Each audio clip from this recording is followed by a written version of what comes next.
हम लोगों का टॉपिक है वो है ग्रीन हाउस इफेक्ट, मतलब हरित गृह प्रभाव। क्या होता है हरित गृह प्रभाव, इसके बारे में हम लोग जानेंगे। देखिए, जो हमारा वातावरण है उसमें कार्बन डाइऑक्साइड की मात्रा जो है जब तक संतुलित रहती है तब तक जो है पृथ्वी की ऊष्मा जो है नियंत्रित रहती है।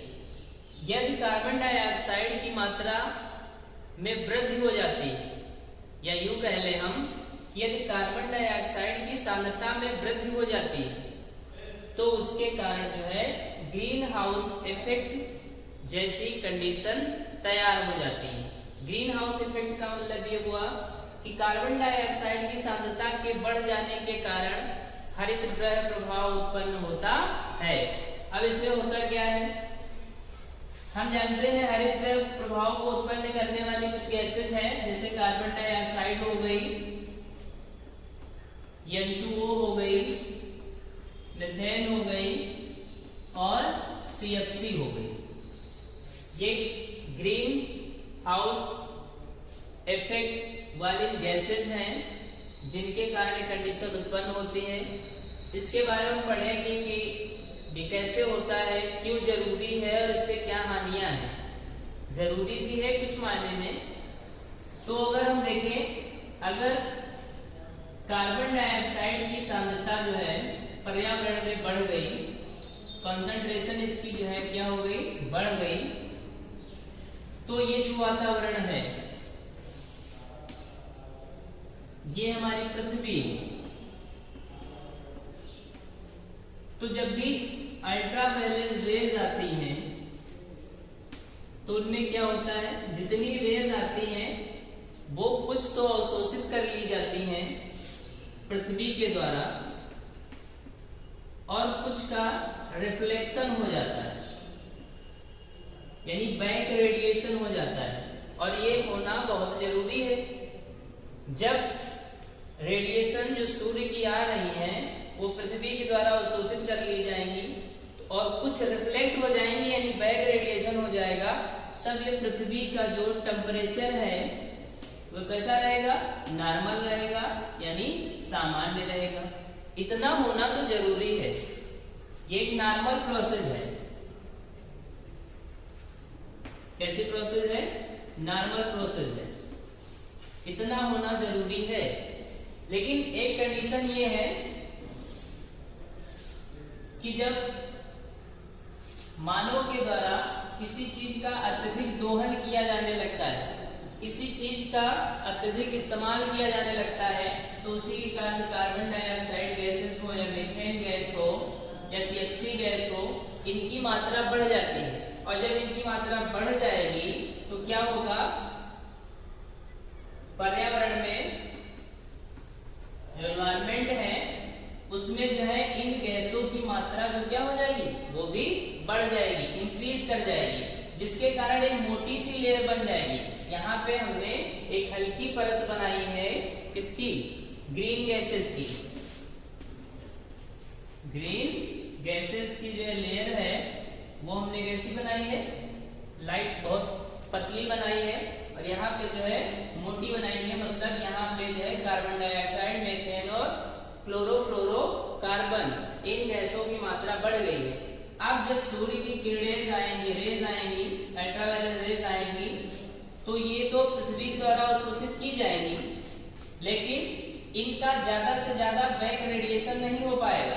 बैक रेडिएशन कितना होगा, कम होगा। यहाँ पे ज्यादा हो रहा है, यहाँ पे बैक रेडिएशन कम होगा। और जब बैक रेडिएशन कम होगा तो क्या होगा, ये पृथ्वी का जो तापमान है वो क्या हो जाएगा, बढ़ जाएगा। और पृथ्वी का तापमान बढ़ जाएगा, इस कंडीशन को हम कहते हैं उष्मायन। इस कंडीशन को हम लोग क्या कहते हैं, उष्मायन। यहाँ पे जब इसका तापमान बढ़ जाएगा तो इसके कारण बहुत सी जैविक क्रियाएं प्रभावित होंगी, इनके बारे में बताते हैं। उससे पहले समझ लें कि यहाँ पे इनका जो है तापमान बढ़ गया। तापमान बढ़ने के साथ साथ हमने ये देखा कि एक शब्द इस्तेमाल किया जाता है ग्लोबल वार्मिंग का। जिसे हम लोग हिंदी में बोलते हैं वैश्विक उष्मायन। तो वैश्विक उष्मायन जो कंडीशन है वो उत्पन्न किसकी वजह से होती है? ग्रीन हाउस गैसेस के कारण ही उत्पन्न होती है, ग्रीन गैसेस के कारण ही उत्पन्न होती है। वैश्विक उष्मायन क्या है? जब पृथ्वी का तापमान सामान्य से अत्यधिक हो जाता है। सामान्य से अत्यधिक हो जाने का मतलब उतना तापमान जो कार्बन डाइऑक्साइड की सांद्रता एक सामान्य मात्रा में है, जिसके कारण उस सामान्य मात्रा के होते हुए पृथ्वी उष्मा को अवशोषित कर लेती है। अगर ये मात्रा अधिक बढ़ गई तो पृथ्वी संपूर्ण उष्मा को अवशोषित नहीं कर पाएगी, जिसके कारण उसका क्या हो जाएगा? तापमान और ज्यादा बढ़ जाएगा वातावरण का। और जब ये तापमान बढ़ जाएगा तो ये कंडीशन किसकी उत्पन्न हो जाएगी? ग्लोबल वार्मिंग की। और ग्लोबल वार्मिंग में हम जानते हैं क्या क्या हानियां हैं, वैश्विक उष्मायन में क्या क्या हानियां हैं। अच्छा, अब इसको जरा समझे। भी एक शब्द और बताना है कि जो ये ग्रीन हाउस इफेक्ट है, हमने बताया था कि इतना होना आवश्यक है। क्यों? अगर ये उष्मा जो है कुछ रिफ्लेक्ट नहीं होगी और कुछ पृथ्वी की द्वारा अवशोषित नहीं होगी, सामान्य प्रोसेस नहीं होगा, तो पृथ्वी का तापमान बहुत ही कम होगा, लगभग -8 डिग्री सेंटीग्रेड होगा। और -8 डिग्री सेंटीग्रेड पे हम जानते हैं कि किसी प्रकार के पेड़ पौधे हैं उनका उत्पादन नहीं होगा, जीव जंतु जो है वो सरवाइव नहीं कर पाएंगे। तो नॉर्मल टेम्परेचर भी होना जरूरी है। और जब अधिक हो जाएगा तो भी जो है गड़बड़ बात हो जाएगी। फिर क्या होगा? अधिक तापमान होने के कारण जो भी हिमखंड हैं या जो भी समुद्री किनारे हैं, जैसे उदाहरण के तौर पे हमने लेते हैं एग्जांपल,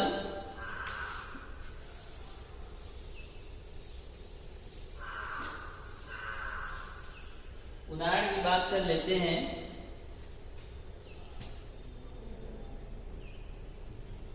जैसे सैन फ्रांसिस्को,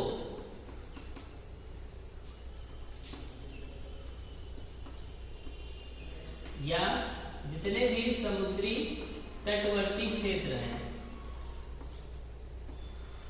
जो समुद्र के किनारे वाले क्षेत्र हैं, वहां पे जो है क्या हो जाएगा? जल स्तर में वृद्धि हो जाएगी। जल स्तर में वृद्धि क्यों होगी? क्योंकि जो बर्फ है वो पिघलने लगती है। हिमखंड और जो हिमालय हैं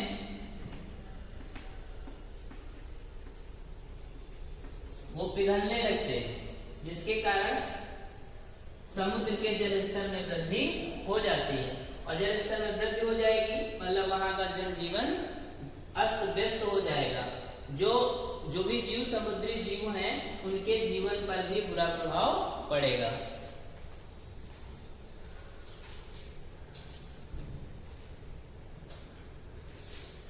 तो शायद आप लोगों को ग्रीन हाउस इफेक्ट समझ में आ गया होगा। तो